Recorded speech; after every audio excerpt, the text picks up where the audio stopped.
The closer is here. We've reached the ending of Mushoku Tensei Core 1 of Season 2. And needless to say, anybody that is a Eris or Roxy ship is probably freaking out right now. And you know what? That's okay because we got our time to shine later. Us Roxyites. What's Core 2 specifically. But let's talk about this episode because pretty much this one was exactly what everyone wanted and needed with the buildup of this arc leading into the really my favorite arc of the series. And they did so well in this episode. Sure, we had some cut content, but overall, I could not complain about this one. They did a pretty damn fantastic job.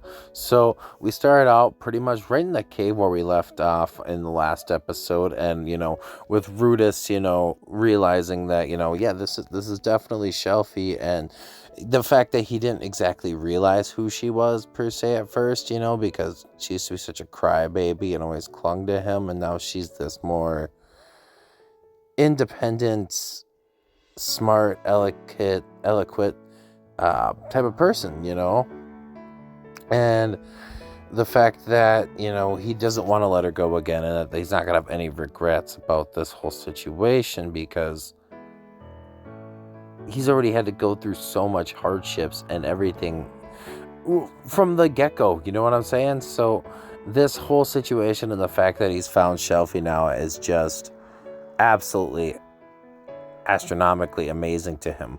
So they start kind of kissing and everything, and Rudis is getting on top, and he asks Shelfie if it's her first time, and obviously, it is, but it doesn't matter to Rudis. He just want, just out of curiosity to find out. And right when they're getting ready to go do the dirty, we get the face, we get a log tip. Rudis is still out of commission. It's still not working, and he thought, maybe this would be the cure. It has not been the cure yet. And, he's embarrassed, and they're sitting there next to the fire, and he's apologizing to her for everything, And she tells him, there's nothing to be ashamed of. Get back, to how you were beforehand, and just let's talk about this.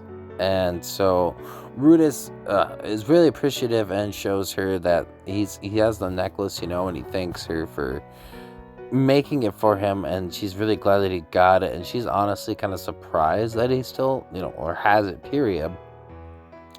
And she talks about the fact, and well, before that, I guess he also does, mention how he got the necklace as well, from stepmommy, or mommy too, specifically. And so she tells him pretty much what happened when she left, how she was so pissed off that she attacked Paul, and that she wanted to be strong enough to be able to save him. So she started learning lessons about, being proper and practicing her magic. And then obviously with the zapper that she got sent to the royal palace, and that, she's seen that Rudis was going to be on the list of people to be attending this school, and that, it was a real shock to her when he said, "Pleasure to meet you," even though obviously with hair change, glasses, just persona in general, along with the fact that, it's been years since they've seen each other, So even though with everything said and done, Ruta still apologizes to her that it took, a whole year for him to realize the fact that, well, it's Shelfie, not Fitz. And while they're walking around in the sunset, or not sunset, oh my god, opposite sunrise, coming out of the cave and everything, Rudis ends up like sniffing her hair and like bumping her ear with his nose, and some snow falls off a branch with the stick straight up. So you could tell that metaphorically it's still working. It's just he can't control it at this point in time. So they get this nice, cuddle moment. Not cuddle necessarily, but just Rudis' arm around her, head to head, enjoying the moment. Which they should, now they've been reunited for once. And they get back to school, and they kind of split ways because she wants to go thank the princess. So he's going to go home or back to his dorm and relax. And, obviously Shelfie's kind of wants to find a medicine for him to fix his problem. And, she gets back to the dorm and the princess is there with Luke, and she instantly, thinks that it failed, and that, she's trying to apologize, and before anything happens, she wants Shelfie to explain, even though they're the ones kind of sort of really jumping the gun on this situation, you know what I'm saying? But she explains everything that happens and how he came there to, cure his impotence, and that, she kind of makes fun of, the princess makes fun of him for that, even though she thought he was, high and mighty. And for once, Luke actually steps up to support Rudis, as a man, you can't really help that, and he starts to understand why he looks so docile, and it's absolutely supportive, but pretty damn funny at the same time. How the princess is kind of just trying to throw him down, and Luke's on his side, and he's just how he's explaining it, the fact that the poor guy must have been grasping at straws, just trying to figure this stuff out. And the princess does end up apologizing, maybe she spoke too strongly about the whole situation, and that maybe we should figure something out, you know what I'm saying? So even Shelfie admits, she wants to do whatever she can for Rudis because she loves him, and so Luke says he has something in mind, and he goes away to go, get what he needs to get for this situation. And so the princess is trying to tell Shelfie things to help him, pretty much seduce him, turn him on into the fact that it'll work.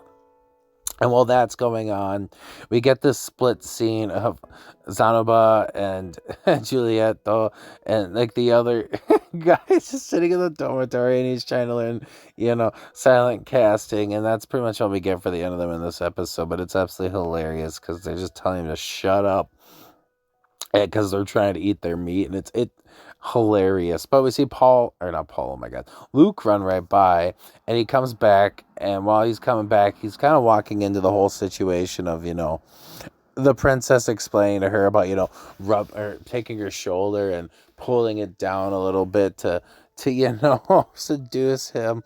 And, she's pretty confident that's going to be the trick to do it, though.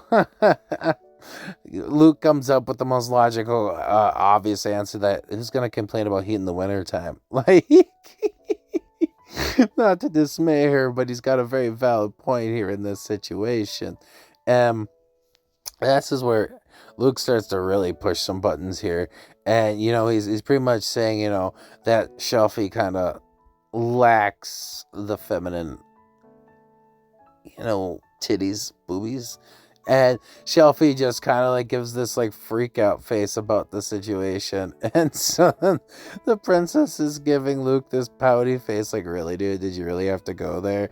And he just comes up again and tells him how, the Grey Rats have always been drawn to bigger breasts women for the generations of everything. And the proof in the pudding was the fact that Luke never felt anything towards Shelfie whatsoever. And poor Shelfie has to take it again. And getting back to the main part here, Luke's like, this is the shit. This is what I got.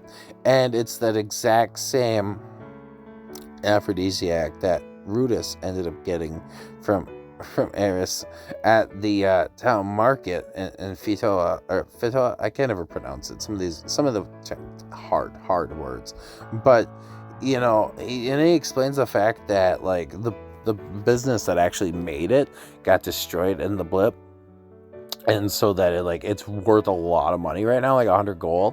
And so he was gonna save it, so if there was an emergency he was gonna sell it. However, Shelfie saved him so many times that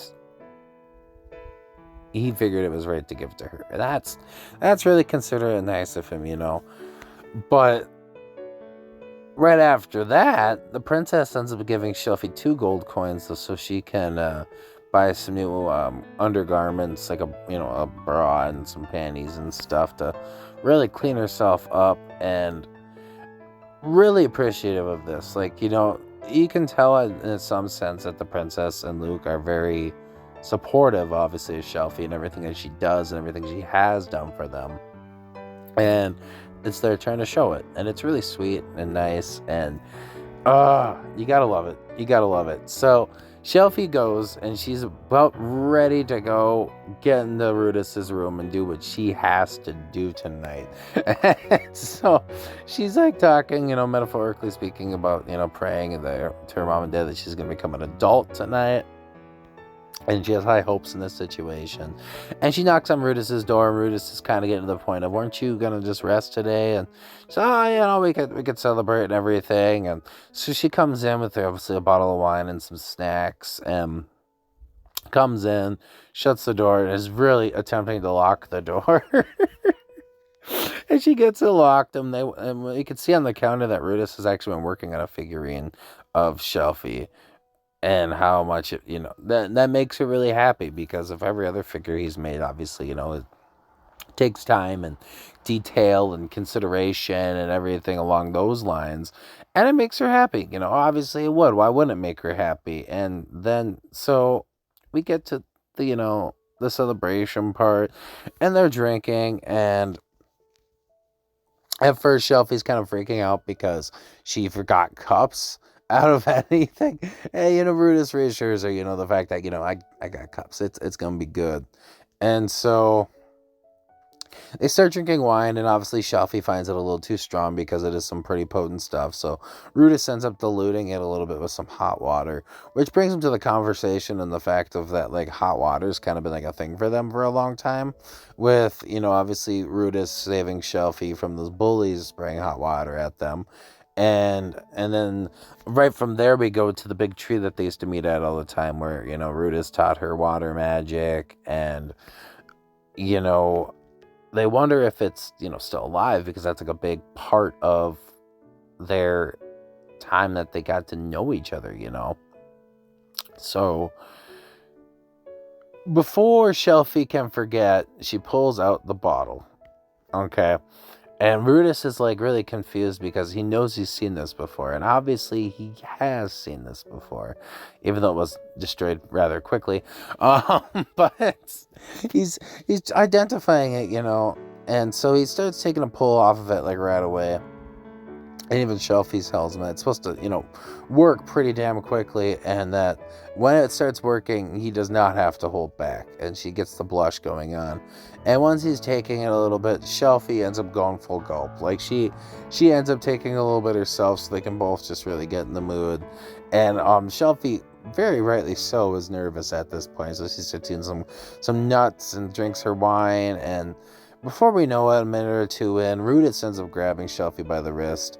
And, even she, you can tell it's definitely kicked in for her as well.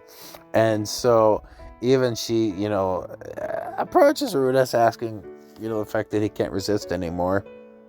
And Rudis says no. And so she gets into his ear and tells him that, please dig in. I tell you what, these three girls, oh my god, they are so awkward. But nonetheless, they get to the bedroom, not the bedroom necessarily, the bed, because it's pretty much his bedroom. Anyways, they get to the bed, and we can see Shelfie there with this look of obviously desire and just happiness. And they do the deed. We don't get to see any of it, but they do the deed. We get to the next morning, and there's Rudis in bed by himself looking at, the aphrodisiac and just kind of the remnants of what was left from the night before. The cup on the floor.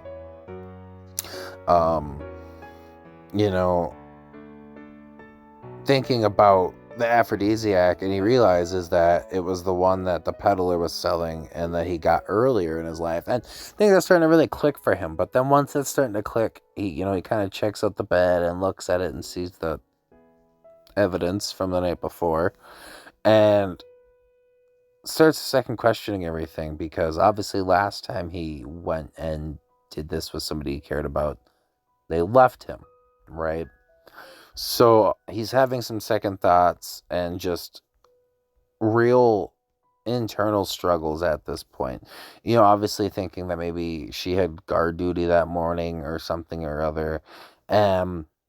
right before Rudis can really get into this dark place again, pretty much back to square one, Shelfie shows up and gives Rudy a good morning, reassuring him that, she was just, thanking the princess and Luke for everything they did for her in that situation.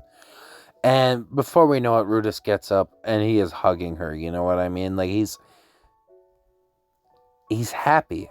The girl that he grew up loving and got reconnected with has not left him.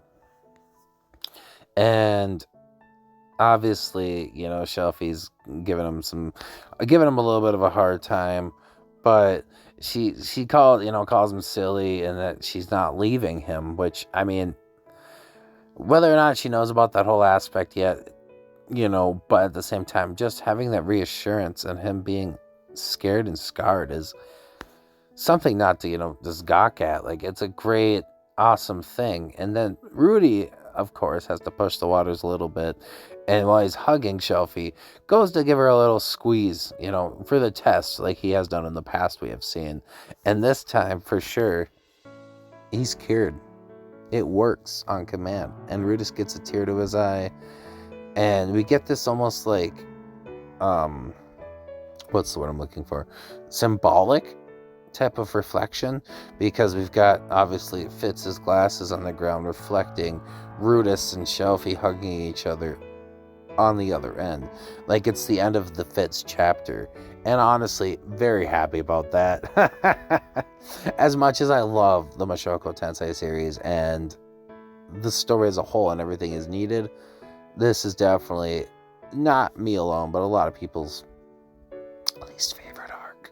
But anyways, we get to the princess and Luke and Shelfie, and Rudis is there, and he's, thanking her for everything that she's done, and and that if he can assist her in any way, he will. But then Luke likes to bring up the point again that the fact that he doesn't want to get involved in the Asaran conflict struggle or anything, and obviously he doesn't, but he does make a valid point that if one of his beloved is in any type of conflict like that, it doesn't matter, he will do anything to solve that. And so he also makes it very clear that even though he has all that, his main goal right now is to find, the rest of his family members, which would be, his mom.